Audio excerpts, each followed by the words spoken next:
नमस्कार, मेरो नाम मिनापुर थापा, कुलदेव छायानाथ चलम्मी, महिला केन्द्र नम्बर 46, समूह नम्बर 3 कि 5। म यो समूहबाट ऋण माग गर्दैछु।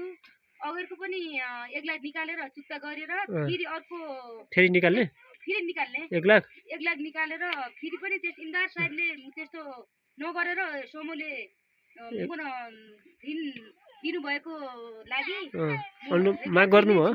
समूहलाई मेरो समूहले अप्ठ्यारो नपारेर धेरै इमदार भएर तिर्छु। योभन्दा अगाडि पनि तिरेको होस् नियमित, तर उहाँलाई 1 लाख रुपियाँ दिनु ठिक छ कि बेठिक छ?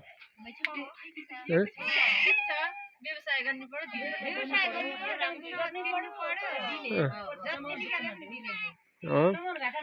उहाँ 1 लाख रुपियाँ किस्ता नियमित तिर्नुहुन्छ होइन?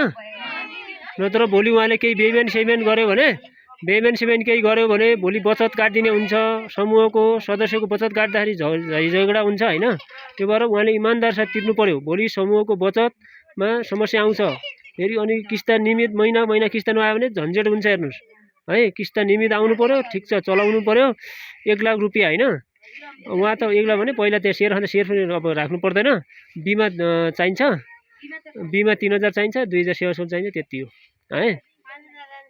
त्यति हो बिमा उहाँकै हो 3000 रुपियाँ। 3000 पहिला बनाउनु भयो, सेवा शुल्क लाग्छ।